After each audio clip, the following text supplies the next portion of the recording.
Hey everybody, good morning, welcome back. Back in the shop on Saturday here, and today we are going to finish up our wheels for the 24-hour bike build. We've got to weld on our brake rotor mounts on our rear wheel, and we've got to weld up the front wheel. We've got our center fit, and I welded the hub on that during the week. So we just have to weld our center to our hoop, and then we'll drill both wheels, install some valve stems, and mount some tires. So appreciate you guys being here, and let's get to work. All right, so we're out at the welding table getting our rim cleaned up. We had shot a little epoxy sealer on here just to prevent it from rusting. Using our little Scotch Brite slash flap wheel, using a 1/4 inch die grinder. These are real handy. They'll remove paint and mill scale and all that kind of stuff, but without really taking any material off. So now we're going to go ahead and fit our brake rotor. Machined all these pieces in a previous video. Got everything bolted up. And we're just making sure it's all fit and nice and level. We will go ahead and get a couple of measurements here, just measuring off the height of our flat table up to the brake rotor. Make sure that we have it nice and square to the wheel and the hub as the hub is sitting on the table. So we'll move this around, check it in a few spots. Once we're happy with how everything is looking, we'll go ahead and shoot a couple of tack welds on here.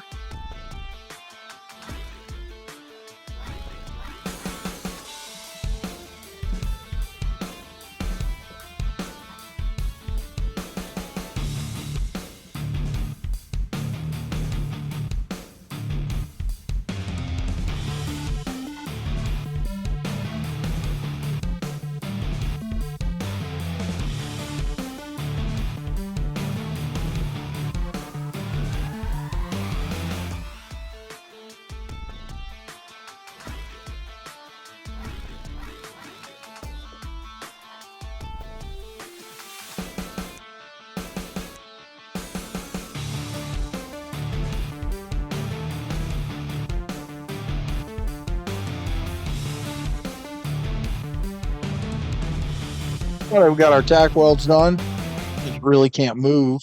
Go ahead and double check all our measurements. Again, we're just checking for the rotor height off of the table surface. Lets us know that we've got it nice and level, parallel with the lip of the rim and parallel with the hub. So right now it'd be real easy to pop the tacks loose if we needed to.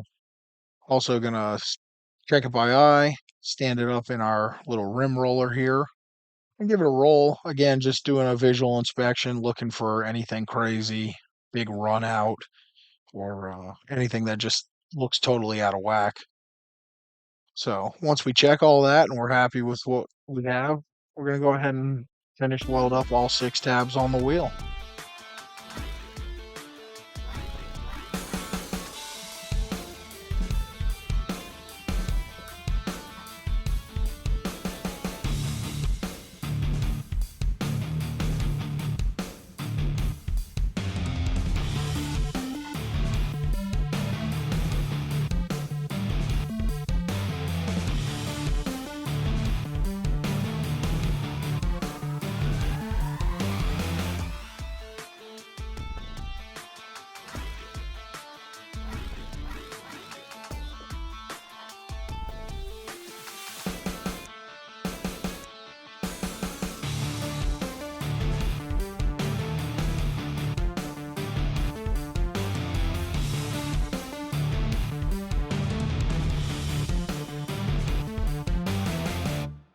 And there you have it.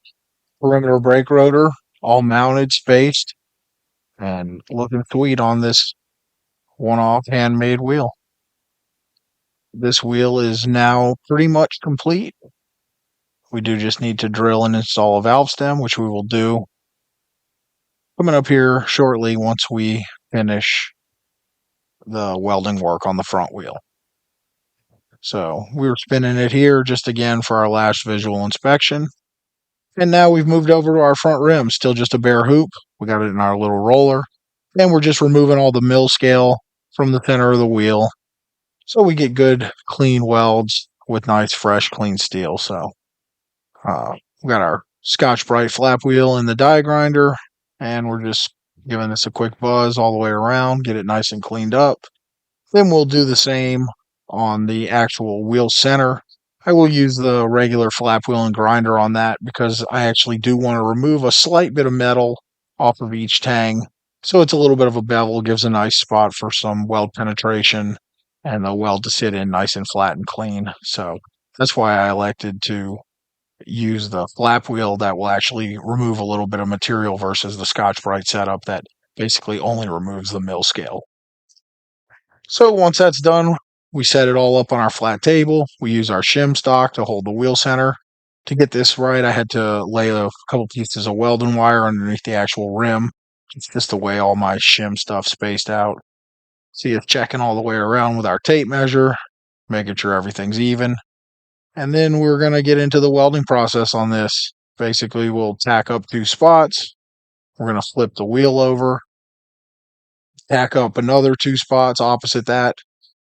And you can see here, I throw it in our welding positioner. This allows us to just spin the wheel, check the run out. I have a stud stuck in the wall right adjacent to the welding positioner, which gives me a real good eyeball on the run out. And you can see, we tack, we put it back in.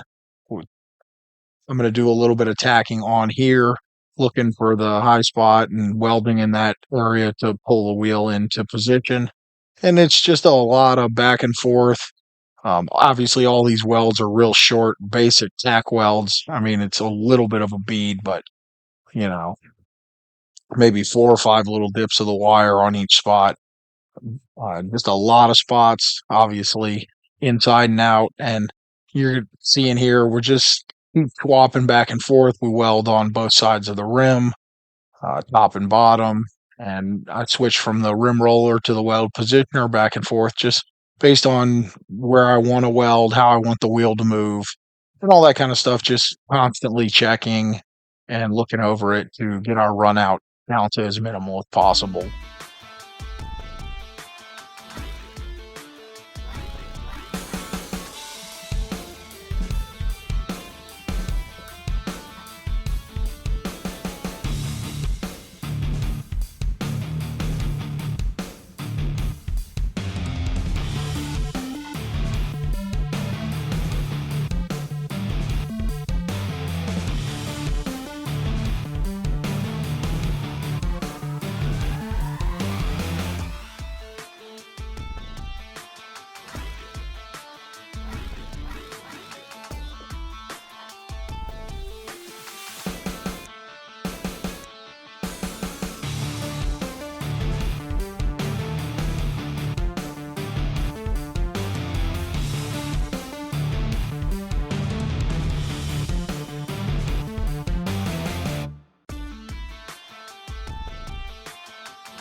You can see this is a relatively tedious process. I did allow time in between a lot of these steps for the welds to cool down, just to kind of let everything normalize and see what kind of movement we were getting.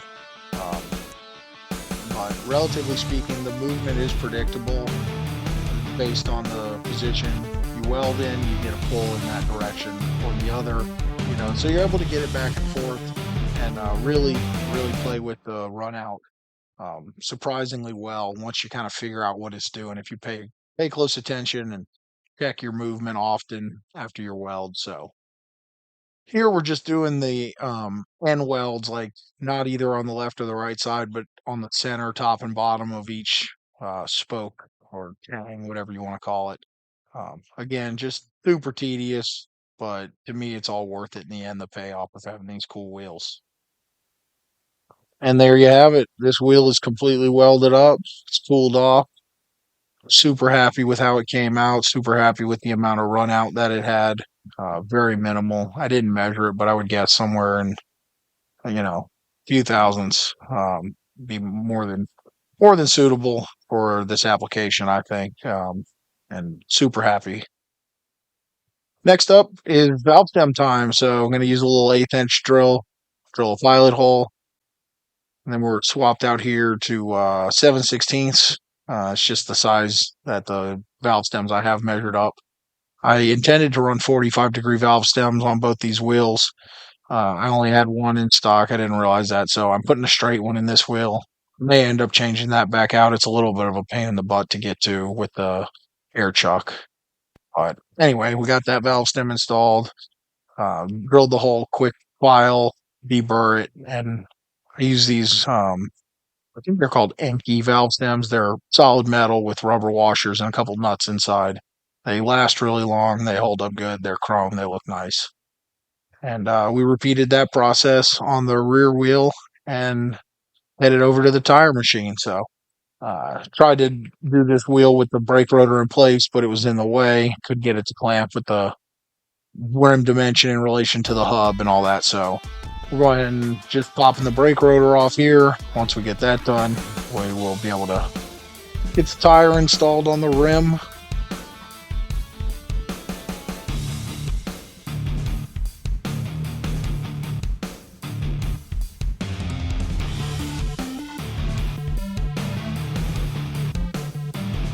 So I decided to run a Shinko 003. It's actually a kind of a replica of the old Yokohama tires. Real popular on pro street bikes. They make one in a 150 80/16 now for the Harley drag bike guys. I just like the way the tires look. They're nice and sticky, and so I decided to run one of those. So we mounted that up. We're reinstalling the brake rotor here. Locks in on all those little notches. We got all of our caps that we made in a previous video, and our 1/4" Allen screws. I know I'm gonna have to pop all this back off for our wheel coating, but I just had to get it all put together so we could take a look at it. We do always paint our wheels with the tires on. Just prevents scratching them when they're super fresh and brand new.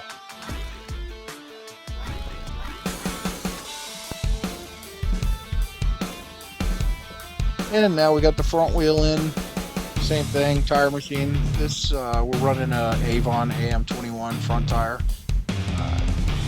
A lot of these tire options I choose when I'm building a custom bike are solely based on the tread pattern of the tire and how the tire looks. These bikes are obviously not super high performance. Pretty much any tire is suitable for them, and so I choose a tire that I like the way it looks, because we're building these bikes obviously with looks as a huge determining factor in the decisions we make, being that they're custom showpieces. We want them to ride good, but we're really mostly concerned about how they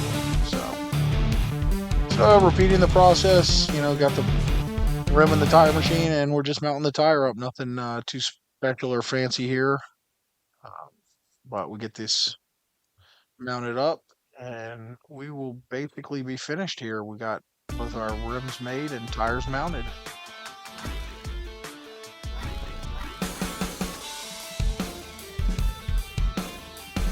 And that is a wrap. We got our tires mounted. I could not be more excited about how these wheels turned out. They are exactly what I thought they would be, and look exactly how I was hoping. All right, everybody, that's a wrap for today. To say I'm excited about these wheels is an understatement.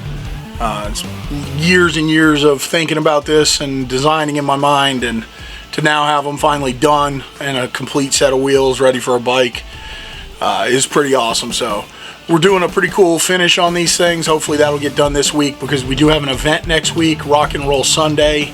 It's in Green Acres in South Florida. If you're in our area, be sure to check that out. I'll post a flyer. Either I'll put a link to it in the description, or I'll do a community post here. So if anybody's around our area, definitely stop by. We're gonna have I think 8 of our bikes out there, all kinds of different variety of custom bikes.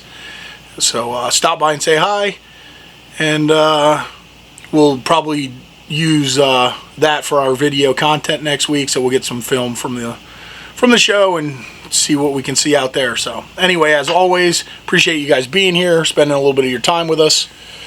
Don't forget to subscribe if you haven't subscribed yet, so you can get all our future updates and see what cool stuff we have coming down the pipe. So we are out of here, and we hope to see you next time at Gatti's Garage.